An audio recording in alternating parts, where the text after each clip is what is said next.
అంటే ఇక్కడ ప్రభుత్వాలు ఒక విషయం అర్థం చేసుకోవాలి. ఇప్పుడు పక్క దేశంలో ఉన్నటువంటి పాకిస్తాన్ నుంచి చొరబాటుదారుడై వచ్చిండు అంటే వాడిని శత్రువుగా నిరాశగా చూస్తున్నాం. వాళ్ళని తుదముట్టించాలనే దాని మీద ఆపరేషన్ సింధూర్ పేరు మీద ఫైట్ చేసి మధ్యలోనే అమెరికా వాడు చెప్పిన తర్వాత సేట్ చెప్తే జీతగండూరు మూసుకోవడం అనేది జరుగుతుంది బీజేపీ గవర్నమెంట్లో. ఇప్పుడు శాంతి చర్చలు చేస్తాము, అసలు మేము ఆయుధం పట్టుకోవడానికి గల కారణం ఏంటి? ఎక్కడైతే గవర్నమెంట్ స్కూల్ చేరుకోలేని పరిస్థితులు, గవర్నమెంట్ ప్రొవైడ్ చేసిన కరెంటు చేరుకోలేనటువంటి స్థలాల నుంచి AK-47 గన్ను పట్టుకొని ఎవరి మీద పోరాటం చేస్తున్నారు వాళ్ళు? ఇది ఆలోచించాలి ప్రజలు. వాళ్ళకి ఎందుకు వచ్చింది ఫస్ట్ అవసరం? అనామకులైన ప్రజలు, ఆదివాసీ బిడ్డలు మామూలుగా సిటిజన్షిప్ ఆఫ్ ఇండియా పీపుల్తో కలవడానికి కూడా ఇష్టపడరు వాళ్ళు. ఎందుకంటే వాళ్ళ ఆచారాలు, వ్యవహారాలు, వాళ్ళ తిండి, వాళ్ళ పద్ధతులు, వాళ్ళు జీవించే జీవన విధానం అంతా కూడా వేరే రకంగా ఉంటుంది.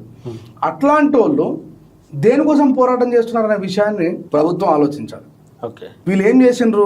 మీరు పలానా డెడ్ లైన్ పెట్టి ఈ డేట్ వరకు కూడా సహకరించి మీరు లొంగిపోవాలని చెప్పారు.